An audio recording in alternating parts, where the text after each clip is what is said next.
L'Ucraina viene presentata dai nostri media in Italia e credo anche nel resto d'Europa come un popolo che vuole rivolgersi all'Ovest, vuole entrare nella NATO, vuole entrare nell'Unione Europea, quindi vuole diventare a tutti gli effetti occidentale e una democrazia liberale. Però c'era nel 2010 c'era un'Ucraina che ha votato per Yanukovych e per il Partito Comunista. C'è un'Ucraina che ha fatto di piattaforma dell'opposizione un partito, tra virgolette, russo, la seconda forza del paese, e che si sente ancora vicina al mondo russo. Che fine ha fatto questa Ucraina? Yo pienso que el pueblo ucraniano, igual que el pueblo ruso y todos los pueblos de la ex Unión Soviética, tienen una enfermedad que podríamos definir como el infantilismo político. Son pueblos muy ingenuos, poco acostumbrados a los eficientes medios occidentales, también poco acostumbrados a la discusión política, porque en la Unión Soviética no hubo la discusión política, lamentablemente. En la Unión Soviética había muchas cosas buenas, habían enormes logros humanistas, sin duda, pero lamentablemente la gente común no participaba en la política y esta ingenuidad, este infantilismo político se heredó a sus hijos y a sus nietos, que ahora cosechan la consecuencia de todo esto en los países postsoviéticos. En Ucrania, antes de Maidán, los primeros años de la supuesta independencia ucraniana, aunque nunca Ucrania estuvo más dependiente que en los tiempos de su independencia, el movimiento de izquierda, verdadero movimiento de izquierda prácticamente no existía. Existía un grupo comunista que se consideraba de izquierda, un grupo socialista que se consideraba de izquierda, pero yo creo que no es necesario explicar estas cosas a los europeos porque ellos saben la diferencia entre los partidos que dicen ser de izquierda y la verdadera izquierda que es mucho más escasa. Lo que pasa es que cuando triunfan las ideas de perestroika y cuando el occidente nos vende esta idea de la civilización, del capitalismo humano, en lo que cría la mayoría absoluta de los soviéticos, la izquierda no se veía como una alternativa y también toda esta parte burocrática de los partidos comunistas, que era parte del poder en la Unión Soviética, no era gente de firmes convicciones ideológicas y no han logrado construir ninguna alternativa, ninguna mirada ideológica interesante. Estaban en una profunda estagnación. Los demás partidos políticos que son de derecha eran más novedosos, eran más activos, tenían apoyo mediático de sus hermanos mayores del occidente, así que han sido más hábiles mediáticamente, más eficientes. Pero partamos de que en Ucrania, antes de Maidán, no existía izquierda. La derecha era de estos partidos del poder siempre que no se define ni de derecha ni de izquierda, mucha demagogia, la gente tampoco apoyaba masivamente estos partidos y así aparecían los personajes populistas. Y la guerra era entre los populismos que representaban diferentes grupos económicos de Ucrania, el occidente y Rusia. O sea, no era una lucha política interesante porque detrás no hubo ningún proyecto social. Con la única excepción, la única fuerza joven, viva, activa y que siempre estaba en crecimiento eran los grupos de la ultraderecha, de Pravý Sektor, sector de derecha, una UNSO, todos estos grupos basados en la ideología nazi, que sus antecesores políticos eran aliados de Hitler en Ucrania, pero ellos eran jóvenes, eran activos, tenían objetivos muy claros y aprovechando la ignorancia política, porque con las reformas educacionales después de la caída de la Unión Soviética, el nivel de la educación de nuestros pueblos ha bajado mucho. Los niños dejaron de aprender historia y los adultos estaban confundidos con tantos medios democráticos que decían que Stalin es igual a Hitler o incluso peor que Hitler,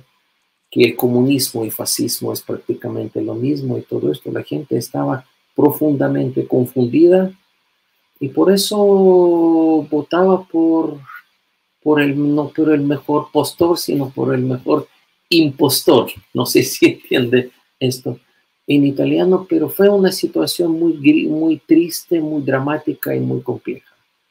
Y justamente por eso Ucrania se vio por el occidente como un terreno para este experimento, para el laboratorio de Maidán, porque los gobiernos ucranianos de Ucrania independiente anteriores eran gobiernos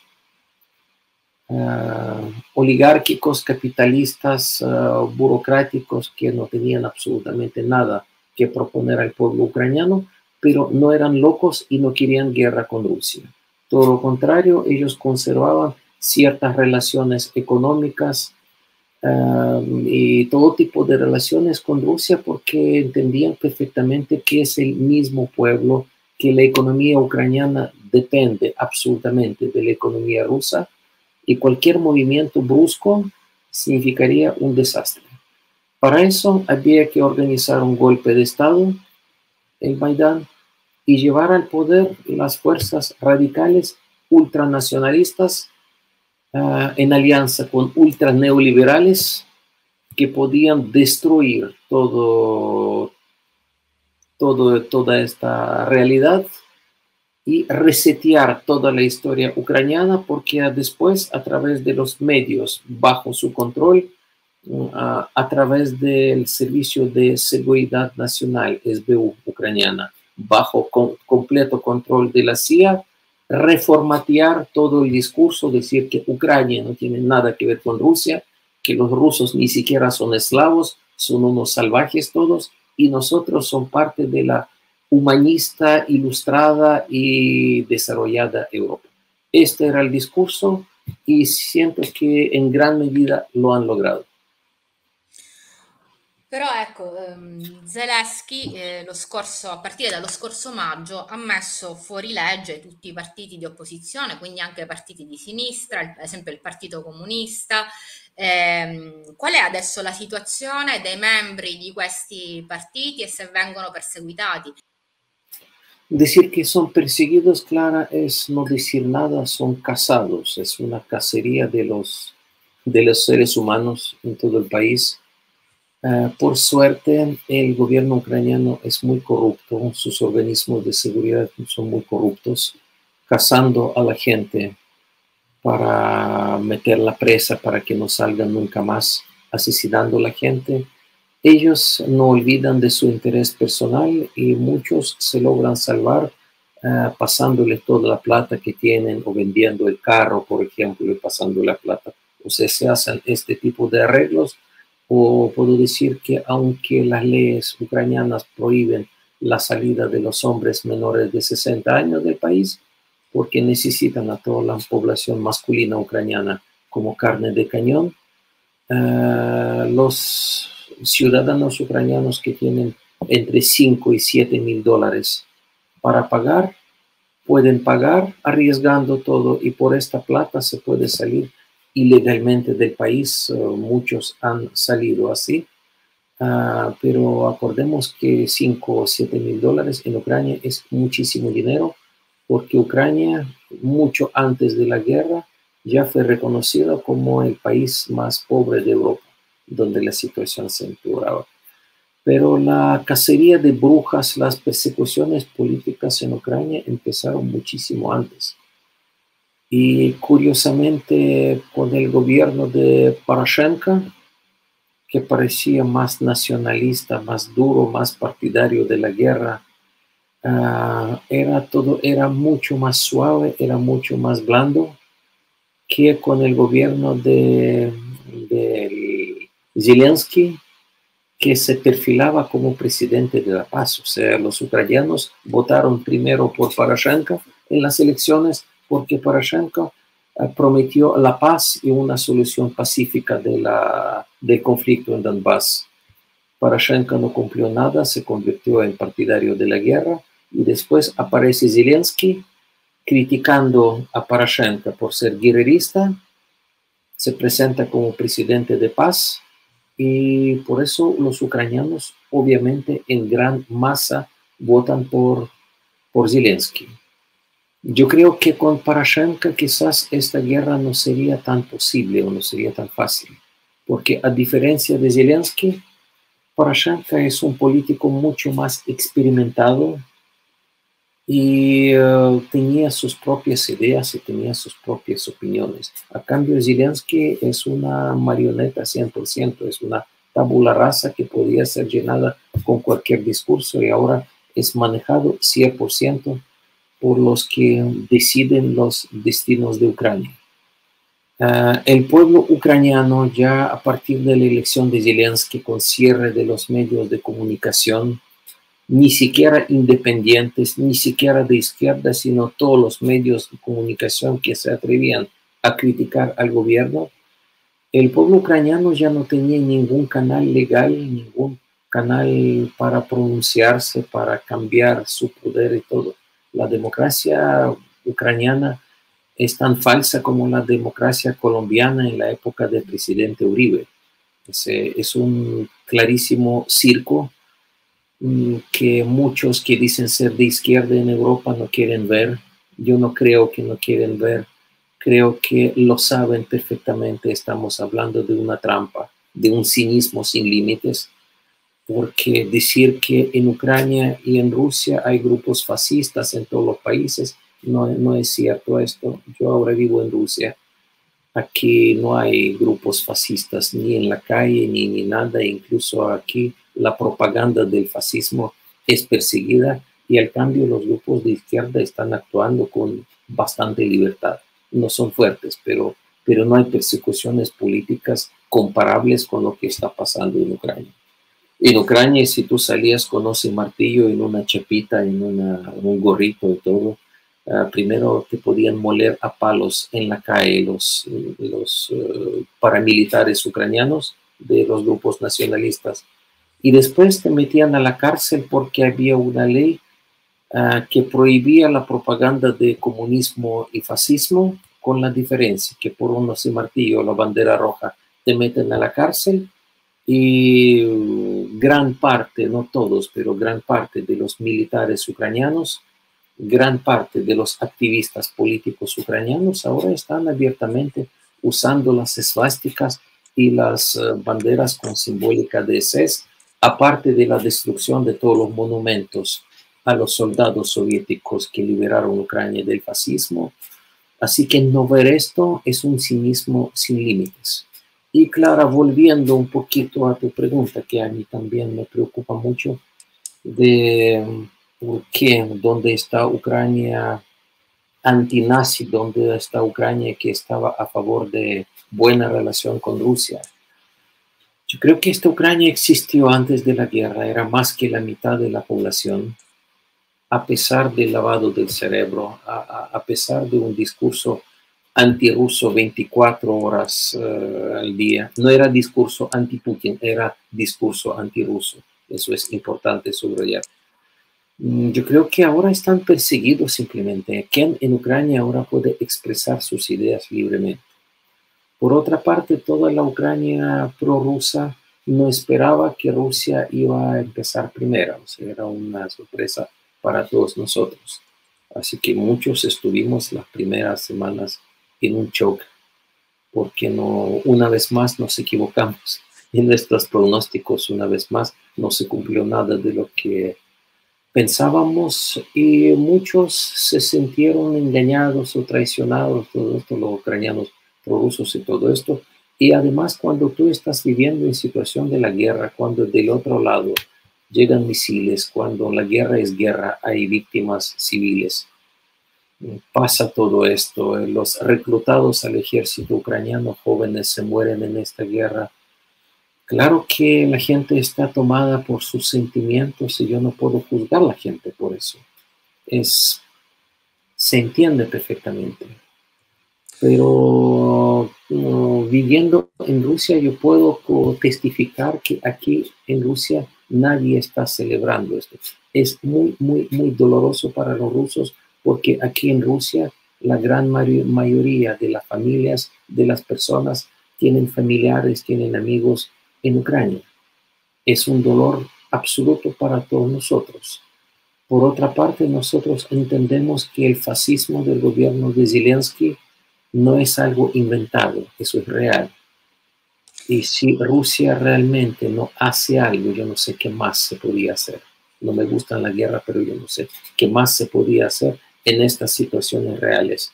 Sin acabar con el fascismo en Ucrania, Rusia, no solo Rusia, toda la humanidad tendría aquí en esta región una bomba de tiempo que temprano o tarde explotaba para todos. Allora, tu hai detto che insomma l'Occidente fa finta di non vedere quello che succede in Ucraina. Il problema è che dall'Ucraina non ci arriva alcun dato, si possono soltanto vedere i comunicati dell'SBU con le persecuzioni effettivamente di civili, la caccia alle streghe, come l'hai chiamata tu, però non abbiamo dei dati, non abbiamo un bollettino, quindi io ti chiedo cosa sappiamo dei prigionieri politici in Ucraina, che dati ci sono? Claro, no hay datos estadísticos precisos porque toda la información de Ucrania es confusa. Sucede también que como todos los medios de comunicación, los teléfonos, todo está escuchado, todo está permeado por todo tipo de servicios de inteligencia. La gente que sale de Ucrania prefiere públicamente no decir muchos nombres. Muchos que salieron de Ucrania a Rusia prefieren que no se sepa en el mundo públicamente de que están en Rusia, porque en Rusia hay millones de ucranianos que se escaparon de la guerra. Hay millones de ucranianos que son enemigos del gobierno de Zelensky. Pero si la inteligencia ucraniana se entera que estas personas están en Rusia, empezará a chantajear y a perseguir a sus familiares, porque muchos tienen padres, hijos, hermanos, familiares y amigos en Ucrania. Por eso muchos de Rusia prefieren no llamar a sus amigos y familiares porque saben que los teléfonos están intervenidos. O sea, es una situación enorme, es una situación muy grande, casi nadie habla de eso, pero la mayoría de los ucranianos que uno encuentra en Rusia prefieren mantenerse con bajo perfil porque no quieren persecuciones contra sus enemigos. Porque yo, de nuevo, yo no quiero nombrar nombres aquí ni nada, pero los padres de mis amigos son amenazados, son perseguidos, hay gente secuestrada también, hay gente que ha desaparecido en Ucrania, no hay ninguna estadística fidedigna, pero hay algunos canales de Telegram porque parece que es el último medio de comunicación no controlado por el sistema o no totalmente controlado por el sistema. Es Telegram porque en Facebook están bloqueando las personas, están sacando la información. Facebook se convirtió en otra herramienta propagandística del occidente. La situación es brutal, la situación está muy jodida y no tanto la censura es absoluta, pero también ahora hay mucha autocensura de la gente porque por un like en Facebook, por una frase, por una nota y todo, tú puedes ir preso ahora como agente de Putin. En Ucrania también estuve con un empresario ucraniano hace poco, fuera de Ucrania y Rusia. Él me contaba las cosas absolutamente horrorosas de que primero a todas las empresas privadas ucranianas el gobierno exigía apoyo al ejército, o sea, muchísimo dinero, después le quitaba todo el transporte, los mejores choferes, los mejores especialistas, y después simplemente llegan y les quitan todo. Y si tú dices que no, que esta es mi oficina o qué sé yo, si te atreves a decir que no, automáticamente te conviertes en un agente de Putin y por las actuales leyes ucranianas te pueden expropiar absolutamente todo. Esta es la Entonces, realidad. entonces quería preguntarte, ¿qué podemos hacer desde Italia, desde Europa, desde el resto del mundo para ayudar a los presos políticos y a la gente que está amenazada por el gobierno de Kiev? Claro, primero que nada, yo creo que tenemos que hablar de esto, porque es un complot de silencio absoluto. Yo creo que tenemos que hablar de esto más allá de que a alguien le gusta Putin, a alguien no le guste Putin, esté de acuerdo con Rusia, no esté de acuerdo con Rusia. Es un tema secundario que podríamos dejar hasta los mejores tiempos. Ahora se vive una situación absolutamente brutal, absolutamente bestial. La mayoría de los europeos, igual que los ucranianos, están confundidos con este bombardeo mediático que tú conoces más que yo. Y otro tema que tenemos que resolver, no sé cómo todavía, pero tenemos que aclarar por lo menos entre nosotros, el de la falsa izquierda europea, rusa y ucraniana que está apoyando a los nazis.